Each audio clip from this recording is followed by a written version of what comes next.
বুক টান করে দাঁড়িয়েছে, গুলি আসছে, তারপরে চলে যায় নাই। তিন বাহিনীর প্রধান, পুলিশ প্রধান শেখ হাসিনা পদত্যাগ করে যখন যখন বিমানে, যখন হেলিকপ্টারে যখন উঠবে, এর আধা ঘন্টা আগে সবাই যাই বসছে।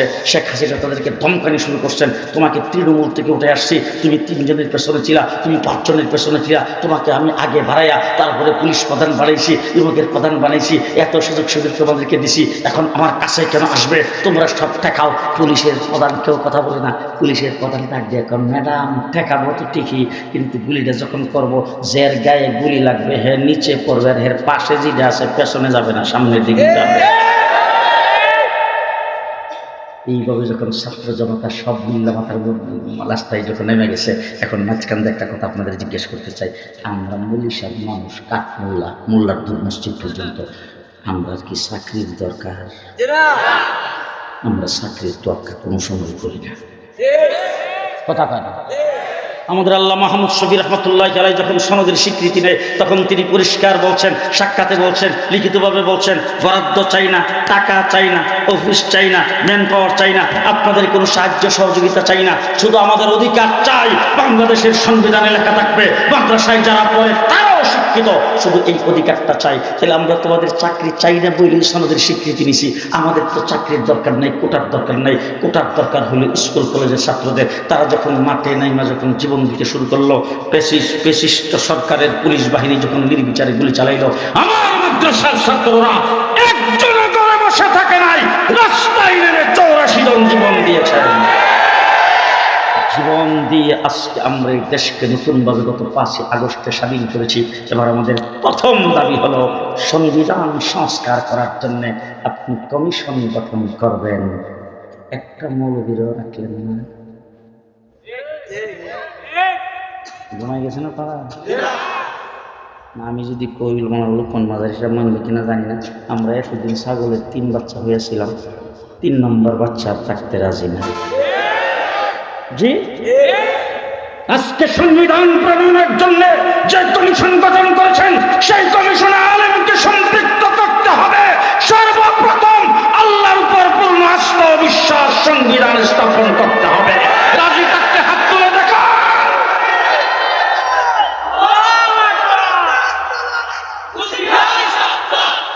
এক নম্বর কাজ গোটা বাংলাদেশের রাষ্ট্রীয়ভাবে ঈমান, আস্থা, ভরসা, তাওয়াক্কুল থাকবে আল্লাহর উপরে।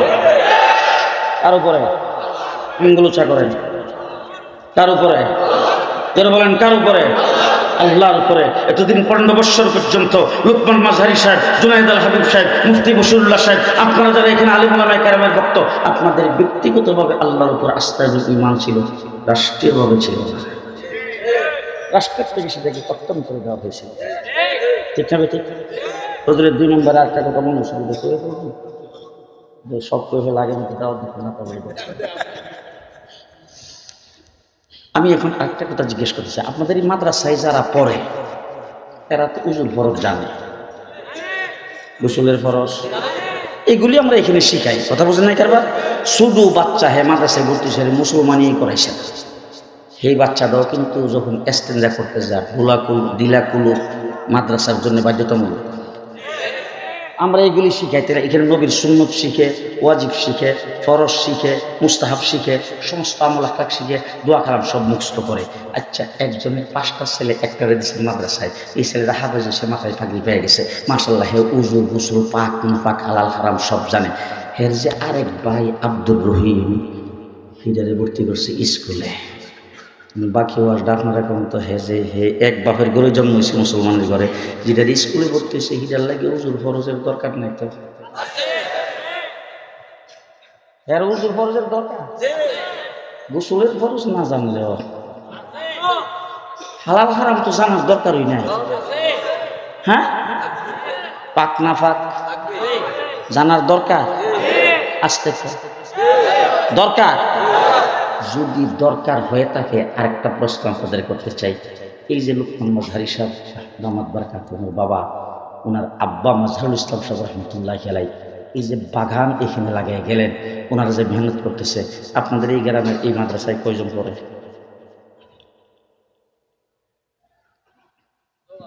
এই গ্রামের কয়জন পরে মাদ্রাসায় করে? 20 জন, 20 জন ধরলাম, 20 জন। আচ্ছা, 20টা বাপের সন্তানই তো এই গ্রামে না আরো আছে? হ্যাঁ, স্কুলে পড়ে কয়জন?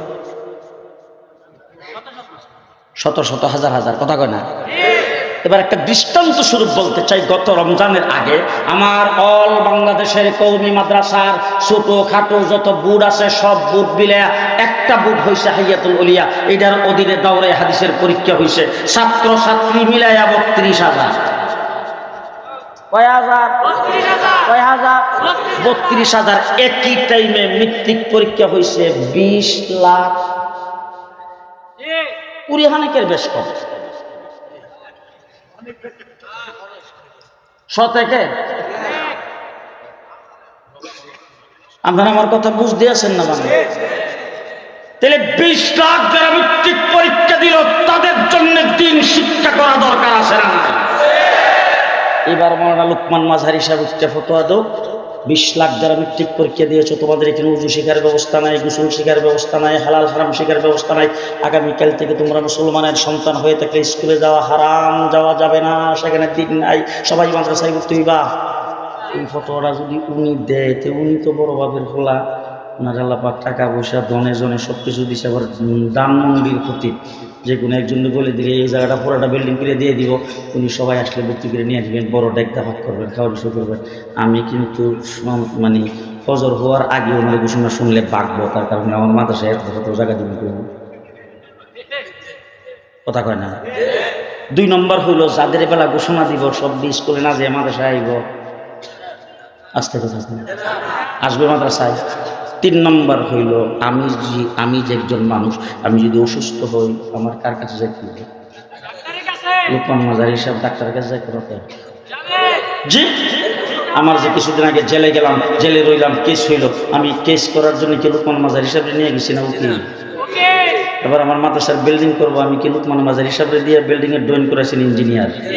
তাহলে আমি চলতে গেলে ডাক্তার দরকার, ইঞ্জিনিয়ার দরকার, ব্যারিস্টার দরকার। এটা তো লোকমান মাঝহারি সাহেবের মাদ্রাসার থেকে হয়। লালবাগ, হাটাজারি, কোথায়? তাইলে ভার্সিটি শিক্ষা থাকা দরকার, স্কুল শিক্ষা থাকা দরকার, ইংলিশ মিডিয়ামের দরকার আছে না নাই? যদি থাকে তাহলে আমার দেশে ব্যারিস্টার হবে, ডাক্তার হবে, ইঞ্জিনিয়ার হবে, প্রফেসর হবে, স্কুল হবে। সেই স্কুলের জন্য দোয়া করব, ছাত্রদের জন্য দোয়া করব, সকলের জন্য দোয়া করব। ইংরেজি শিক্ষা আমাদের দেশে থাকা দরকার, স্কুল শিক্ষা আমাদের দেশে থাকা দরকার। তবে 97% মুসলমানের দেশ হিসাবে এই দেশে যারা স্কুল কলেজ ইউনিভার্সিটিতে পড়বে তাদের জন্য হালাল হারাম পাক ব্যাপার জানা যদি দরকার হয়ে থাকে, তাহলে 1 ক্লাস থেকে শুরু করে ইউনিভার্সিটি লেভেল পর্যন্ত শিক্ষার সর্বস্তরে দ্বীনি শিক্ষা বাধ্যতামূলক করতে হবে। রাজি থাকলে হাতে মনে থাকবে। আচ্ছা, এই চিল্লানি দেওয়ার মতো হয় মনে লোকমান মাঝহারি সাহেব চিল্লানি দরকার। তার কারণ হলো আমার জানা মতো ওনার একটা ওলাদ স্কুলের বারিন্দে দেওয়া যায়। আর আমি হইলাম কাঠমোল্লার ঘরের কাঠমোল্লা, আমার বাপ ছিল মৌলবী, আমারও বানাইছি মৌলবী। আর আমি একটা জিনিস দেখছি, আমারে মৌলবী বানায়, আমার বাপও ঠকে নাই, আমিও ঠকি না।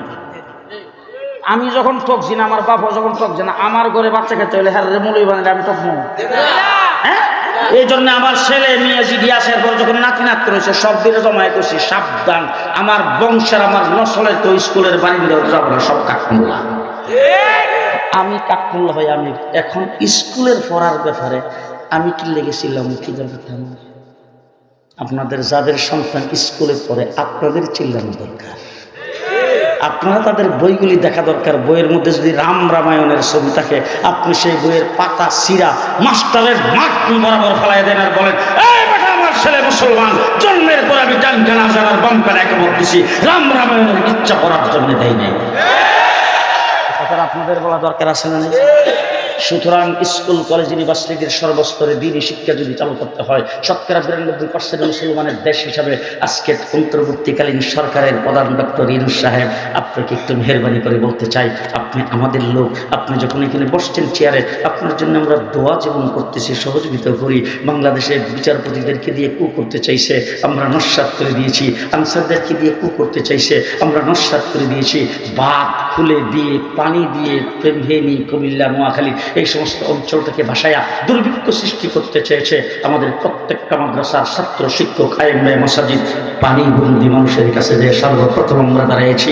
লেডি প্রধানমন্ত্রী যখন ভারতে পালিয়ে গেছেন, সেখান থেকে মুদির কুলে বসে আমার বাংলাদেশের সংখ্যালঘুদেরকে দিয়া, যারা নৌকা মার্কা ছাড়া কোথাও কোনোদিন ঘুরতেই নেই, সেই মানুষগুলিকে দিয়া অযথা রাস্তায় অরাজকতা সৃষ্টি করে গোলা পানিতে মাছ শিকার করতে চেয়েছে। আমার কওমি মাদ্রাসার ছাত্র, শিক্ষক সবাই মিলে হিন্দুদের মন্দির এবং তাদের স্থাপনাগুলি আমরা পাহারার ব্যবস্থা করেছি। এইভাবে আপনাকে সহযোগিতা করে আসছি। ডক্টর ইউনূস সাহেব আমাদেরকে বোকা ভাববেন না। শিক্ষা কমিশন যেটাকে গঠন করেছেন, এতে অন্তত 2 জন আলেমকে সেখানে রাখতে হবে। আলেমদের সমন্বয়ে ইসলামী শিক্ষা সিলেবাস চালু করতে হবে। রাজি আছেন? হাত উঠাইয়া দেখান। আল্লাহ কবুল করুক। কথা আরেকটা মনে ছিল, আপনি যখন আল্লাহর উপরে ঈমান আনছেন, আপনি মুসলমান। ঈমান তো নবীর উপর আনা লাগবে।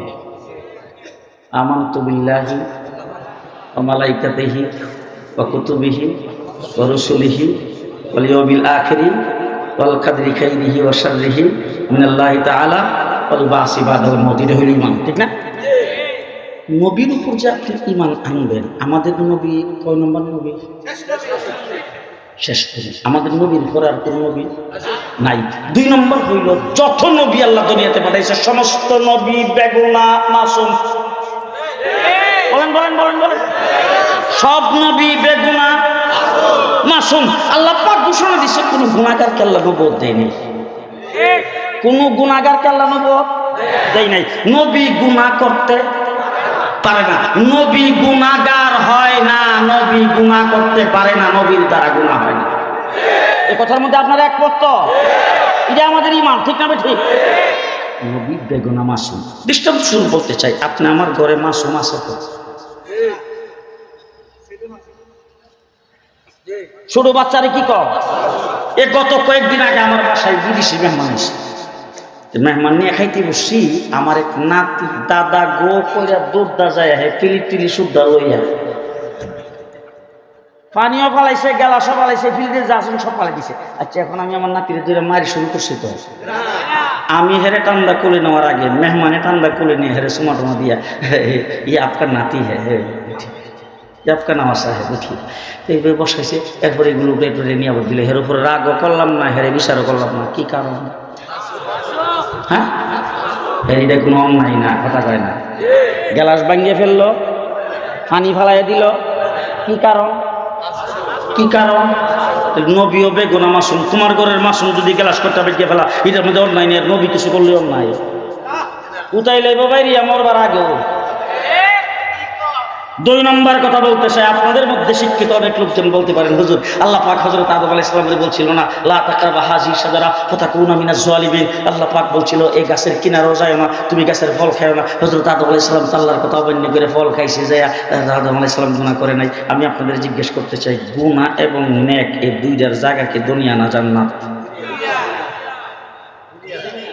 ভালো কাজ করলে নেক হবে, খারাপ কাজ করলে গুনাহ হবে। এটা কি দুনিয়াতে না জান্নাতে?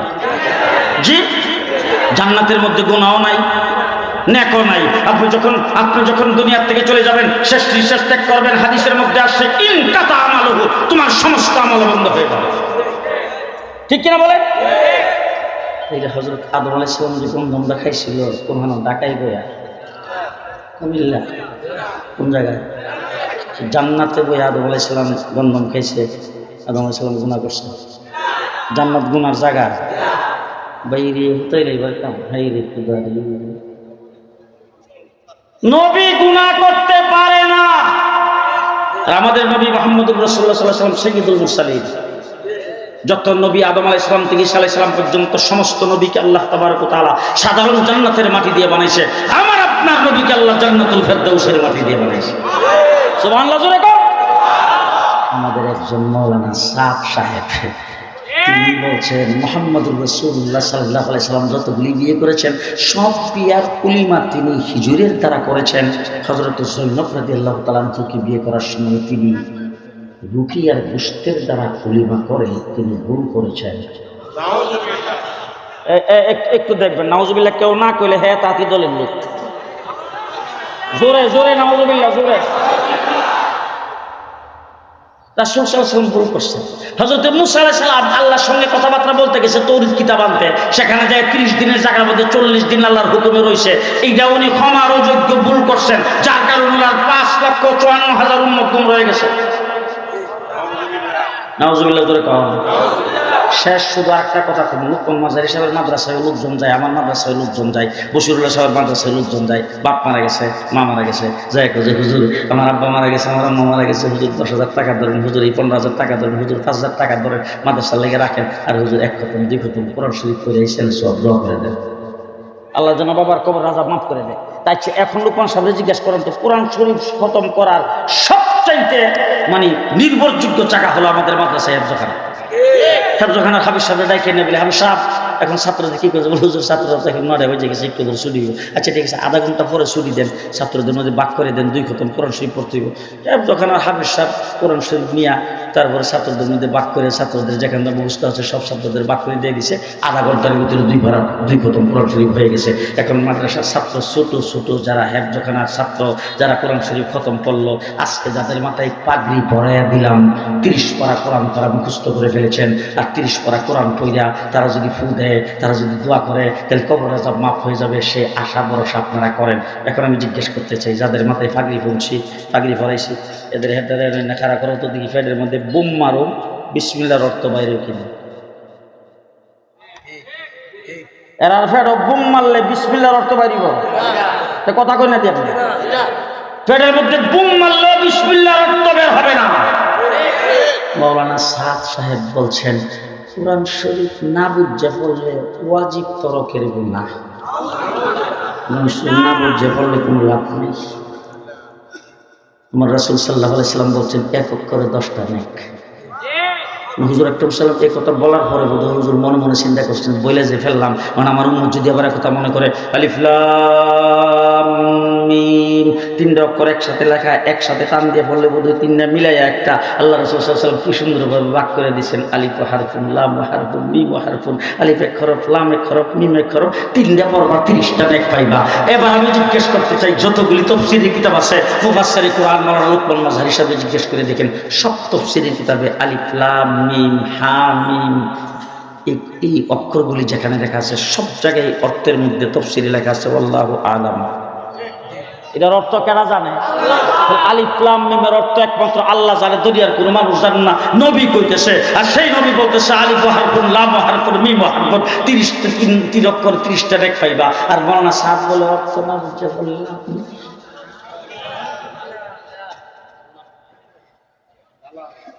আমি যেটা বুঝছি বাংলাদেশে ইহুদি খ্রিস্টানদের পরিচালিত এনজিওরা ইসা আমাদের সকালবেলার মক্তবকে কোরআন শিক্ষাকে এই দেশ থেকে উৎখাত করার জন্য তারা কিন্তার গার্ডেন স্থাপন করেছেন। আর ফতুয়ার জন্য ইহুদি খ্রিস্টানেরা সাথে খরিদ করেছেন কোরআন শিক্ষার বিরুদ্ধে। 2017 সালে আল্লামা আহমদ শফি রহমতুল্লাহ আলাইহি দেওবন্দের ফতোয়াকে সামনে রেখে বাংলাদেশের সর্বস্তর উলামায়ে কেরামকে সমন্বয় করে একত্রিত করে সকলে চুল সেরা বিশ্লেষণ করে তার সমস্ত কথাবার্তাগুলি দেখে পরিষ্কার ফতোয়া দিয়েছেন মাওলানা সাদ গুমরা, তাকে যারা অনুসরণ করবে তারাও গুমরা। পরিষ্কার ভাষা আমাদের গুমরা মানুষের কোনো কার্যক্রম কোনো তাবলীগ বাংলাদেশের কোনো মসজিদে চলতে পারে না। আপনারা একমত? আপনারা একমত? শেষ কথা বলতে চাই, তারা একটা কথা খুব সুন্দর করে রাখো, আমরা লোক আলেম আছে, এরা আমরা লগে আলেম আছে, আর আমাদের বক্তব্য হলো আমরা আলেমের লগে আছি। আপনারা কেটা কেটা কার লগে আছেন? কার লগে বলেন? আমরা আলেমদের সাথে আছি, বলেন আমরা আলেমদের সাথে আছি। আল্লাহ কবুল মঞ্জুর করুন। সকলে বলেন আমিন, সকলে বলেন আমিন। বাংলাদেশ স্বাধীন হয়েছে 54 বছর। বাংলাদেশ স্বাধীনের পরে সোনার বাংলা, সবুজ বাংলা, নতুন বাংলা, এরপর আবার লেডি প্রধানমন্ত্রী সোনার বাংলা, তিনি আবার ঘোষণা দিচ্ছেন আধুনিক বাংলা, মডার্ন বাংলাদেশ, ডিজিটাল বাংলাদেশ, সর্বশেষ ঘোষণা দিচ্ছেন স্মার্ট বাংলাদেশ। সব বাংলা দেখা শেষ, আগামীতে সেই বাংলার নাম হবে ইসলাম বাংলাদেশ, ইসলাম বাংলাদেশ, ইসলাম বাংলাদেশ। রাজি আছেন কিনা হাত তুলেন তো দেখি। রাজি আছেন তো ইনশাল্লাহ?